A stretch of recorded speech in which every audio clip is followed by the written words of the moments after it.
Hello learners, welcome to Unacademy. हर एक judiciary aspirant के लिए एक बहुत बड़ी प्रॉब्लम होती है, वो है उसका स्टेट जुडिशरी का एग्जाम। नहीं, वो प्रॉब्लम नहीं है, मैं जानता हूं आपका एस्पिरेशन है, लेकिन प्रॉब्लम यह है कि जब आप अपने स्टेट जुडिशरी की तैयारी करते हैं, जो आप शुरू कर देते हैं अपने एलएलबी के समय से ही या एलएलबी को पास आउट करते ही, आप जब कंपेयर करते हैं उसको किसी दूसरे स्टेट जुडिशरी से, तो आपको लगता है कि वो वाला ज्यादा बेहतर है। उसके कई कारण हो सकते हैं। कई बार लगता है कि दूसरा वाला एग्जाम ज्यादा आसान है, कई बार लगता है कि उसके प्रीलिम्स में माइनस मार्किंग नहीं है, या फिर कई बार आपको लगता है कि आपके स्टेट जुडिशरी में वैकेंसी बहुत लेट आती है, वहां पे हर साल आ जाती है। अब इन सारी की सारी प्रॉब्लम्स में एक सबसे बड़ा सवाल यह उठता है कि क्या एक स्टेट जुडिशरी के बच्चे को दूसरे स्टेट जुडिशरी को एस्पायर करना चाहिए? अगर आप भी इतनी सारी प्रॉब्लम से जूझ रहे हैं, तो यहां पे सबसे जो इंपॉर्टेंट चीज है वो ये है कि आपको हर एक स्टेट जुडिशरी का आइडिया हो, और उसके साथ ही साथ अगर अभी आप अपनी प्रिपरेशन को शुरू कर रहे हैं, तो आपको एग्जैक्टली पता होना चाहिए कि आप जिस स्टेट जुडिशरी को एस्पायर कर रहे हैं उसका क्राइटेरिया क्या है, उसकी एलिजिबिलिटी क्या है, उसका स्ट्रैटेजी क्या है, और मोस्ट इंपॉर्टेंटली उसको सिलेबस क्या है, ताकि आप अपने सिविल जज बनने के सपने को पूरा कर पाएं और उसके साथ ही साथ उस एग्जाम को बड़ी अच्छी तरीके से क्रैक कर पाएं। अब आपकी इसी प्रॉब्लम को सॉल्व करने के लिए मैं आपके लिए लेके आया हूं हर एक स्टेट जुडिशरी का क्रैक डाउन, यानी कि हम हर एक एग्जाम को उठाएंगे, उसको क्रैक डाउन करेंगे, उसके सिलेबस को समझेंगे, कट ऑफ मार्क्स को समझेंगे, और साथ ही साथ इस तरीके से उसको समझेंगे कि हमें आखिर में यह पता चल पाए कि अगर इस एग्जाम को क्रैक करना है, अगर एक सिविल जज बनना है, तो उसको कैसे क्रैक किया जाए। हमारा आज का एग्जाम है एक ऐसा एग्जाम जो बहुत ज्यादा कमेंट सेक्शन में पूछा जाता है। सेंट्रल इंडिया के जितने भी बच्चे हैं वो इसके बारे में रेगुलर पूछताछ करते रहते हैं। मैं बात कर रहा हूं महाराष्ट्र जुडिशियल सर्विसेज की, जिसको कई लोग महाराष्ट्र जेएमएफसी या महाराष्ट्र सिविल जज के नाम से भी बुलाते हैं। अब आज के इस सेशन में हम इसी एग्जाम को क्रैक डाउन करने वाले हैं। अब इससे पहले कि मैं सेशन को शुरू करूं, मैं ये बता देना चाहता हूं कि अगर आपने अभी तक मेरे इस टेलीग्राम चैनल को ज्वाइन नहीं किया है, जिसका नाम है प्रांजल सिंह जुडिशरी या प्रांजल सिंह अनअकैडमी के नाम से उसको ढूंढ सकते हैं टेलीग्राम पे, तो आप वहां पे आ जाइए, क्योंकि यहां पे आपको रेगुलर जुडिशरी के अपडेट्स मिलेंगे, साथ ही साथ और भी जितने ज्यादा डेवलपमेंट्स हैं, रेगुलर अपडेट्स हैं, वो मिलते रहेंगे। और साथ ही साथ यहां एक डिस्कशन ग्रुप भी है, जिससे आप मुझसे डायरेक्टली अपने डाउट पूछ सकते हैं और मुझसे डायरेक्टली कम्युनिकेट भी कर सकते हैं।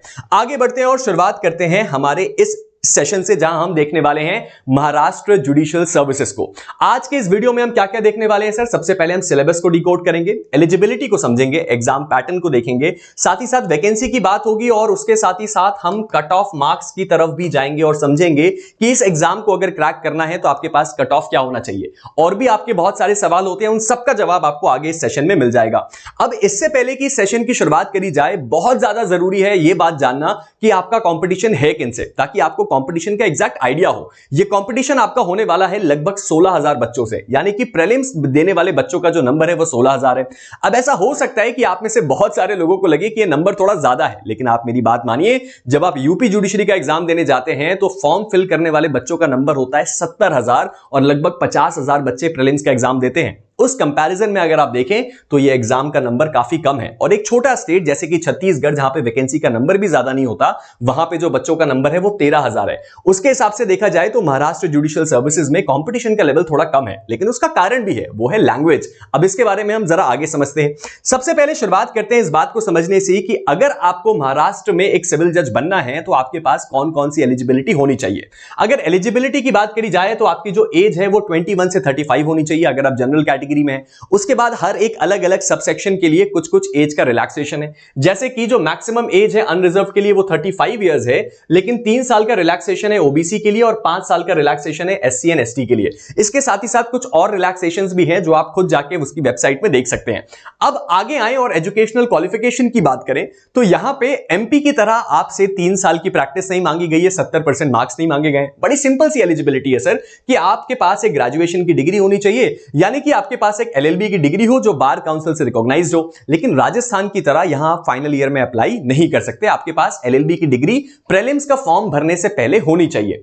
उसके बाद सर, उसके बाद जो है जो डिग्री है वो बार काउंसिल से रिकॉग्नाइज्ड हो, आप एक इंडियन होने चाहिए। फॉरेन नेशनल्स को इस एग्जाम को देने का कोई हक नहीं है, होना भी नहीं चाहिए, और किसी एग्जाम में होता भी नहीं है। चलिए आगे बढ़ते हैं। अब आगे बढ़े और इस एग्जाम के पैटर्न को समझें तो ये एग्जाम हर एक जुडिशरी एग्जाम की तरह 3 स्टेजेस में लिया जाता है, और मैं इसको आपका कहूंगा कि ये रिलेटिवली लो है, क्योंकि पहली बात तो प्रीलिम्स देने वाले बच्चों का नंबर कम है।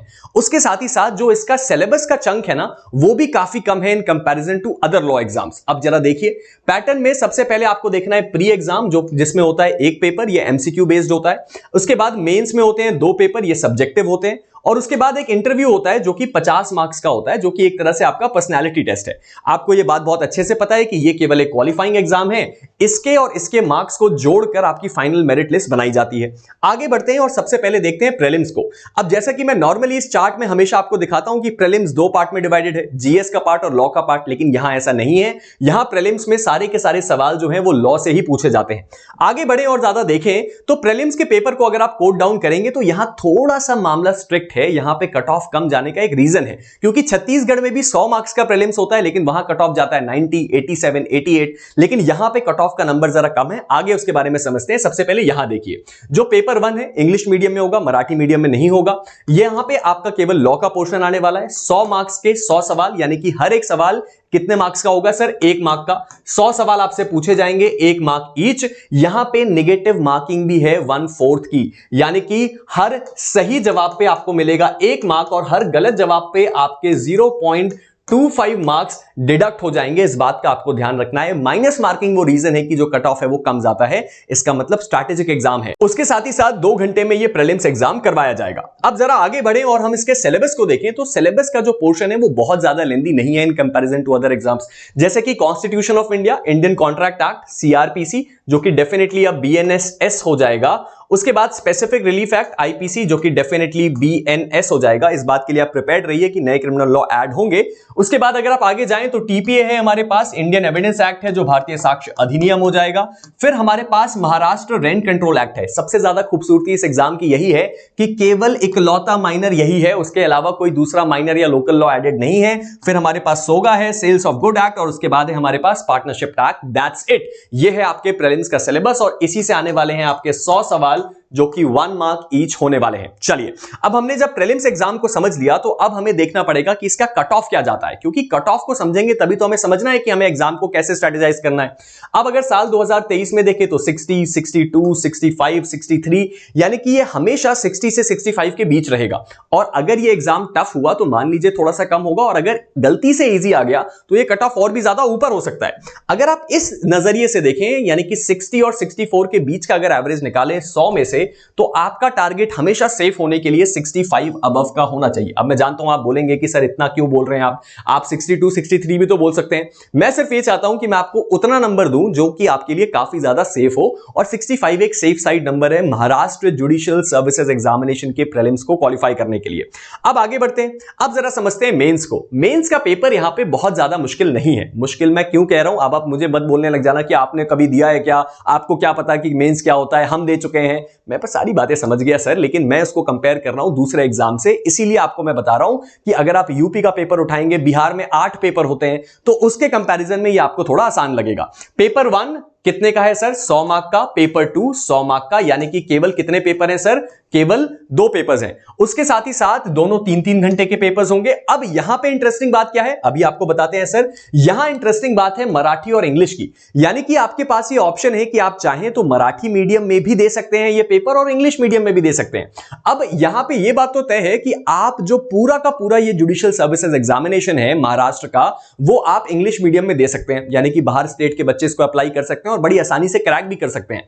प्रॉब्लम यहां आती है तब जब आपको जुडिशियल एकेडमी भेजा जाएगा या जब आपकी पोस्टिंग होगी, क्योंकि जितने भी लोकल कोर्ट्स हैं महाराष्ट्र में, वहां वकील भी आपसे महाराष्ट्र में बात करेगा, महाराष्ट्रियन यानी कि मराठी में बात करेगा, गवाह भी बात करेगा, क्लाइंट भी बात करेगा, साथ ही साथ आपके कॉलीग्स भी मराठी में बात करेंगे। तो बिना मराठी लैंग्वेज की ज्ञान हुए अगर आप यहां पे जज बन भी गए तो शायद आपके लिए सर्वाइवल मुश्किल हो। लेकिन ये लैंग्वेज इतनी ज्यादा मुश्किल भी नहीं है, अगर आप ठान लें तो इतना ज्यादा कुछ मुश्किल नहीं है कि आप इस लैंग्वेज को सीख ना पाए। उसके बाद हम मेंस के एग्जाम के पेपर 1 पे जाते हैं। जो पेपर 1 हमने बात किया था 100 मार्क्स का होता है सर, और 3 घंटे का ये होता है।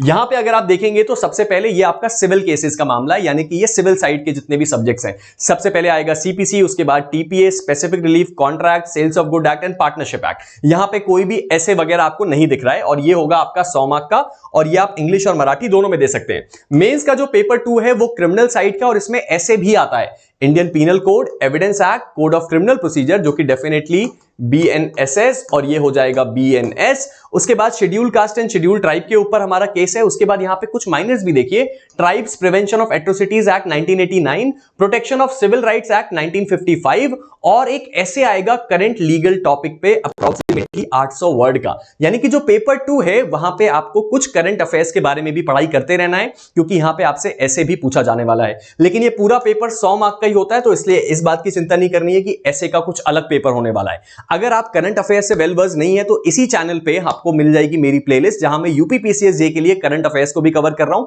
आप चाहें तो उसको भी देख सकते हैं। चलिए आगे बढ़ते हैं। अब उसके बाद हमारे लिए सबसे आखिरी स्टेज आता है महाराष्ट्र का इंटरव्यू, जो होता है 50 मार्क का। यानी कि अगर आप इस बात को ध्यान से देखें तो जो टोटल मार्क्स आपके बन रहे हैं वो हो रहा है 200 प्लस 50, यानी कि 250 मार्क्स के बेस पे आपका क्या बनेगा सर, मेरिट लिस्ट बनेगा। और यहां पे 100 मार्क में अगर आप 65 प्लस हैं तो इसका मतलब आप एक सेफ साइड पे हैं इस एग्जाम को क्रैक करने के लिए। महाराष्ट्र जुडिशियल सर्विसेज की स्ट्रैटेजी अब आपको कैसे बनानी है, इस बात को जरा ध्यान से समझिए। यहां पे पीवाईक्यूज का महत्व है, क्योंकि पीवाईक्यूज के बेस पे काफी हद तक आप ये देख सकते हैं कि क्वेश्चन का क्राइटेरिया, जो क्वेश्चन का शेप एंड साइज है वो काफी हद तक मैच करता है। तो आपके लिए बहुत ज्यादा इंपॉर्टेंट हो जाता है ऐसी बुक्स को रेफर करना जो प्रीवियस ईयर क्वेश्चंस का कंपाइलेशन हो, जो कि आपको हेल्प करे कि आप स्ट्रैटेजाइज कर पाएं कि ये एग्जाम आपको कैसे अटेम्प्ट करना है। साथ ही साथ इस बात को मत भूलिएगा कि अगर आप दूसरे स्टेट से इस एग्जाम को एस्पायर कर रहे हैं तो आपके लिए मराठी एसेंशियल है। भले ही एग्जाम के स्टेज पे नहीं, लेकिन एग्जाम को क्रैक कर लेने के बाद ये आपके बहुत ज्यादा काम आने वाली है। तो अब इससे पहले कि मैं इस वीडियो को एंड करूं, इस बात को मत भूलिएगा कि इससे भी ज्यादा जो अपडेट्स हैं, यानी कि रेगुलर अपडेट्स आपको मिलेंगे मेरे टेलीग्राम पे, जिसका नाम है प्रांजल सिंह जुडिशरी। अगर अभी तक आपने इसको ज्वाइन नहीं किया है तो इसको ज्वाइन जरूर कीजिएगा। मैं मिलता हूं आपके साथ एक नई वीडियो में, तब तक के लिए stay motivated and keep learning. Thank you.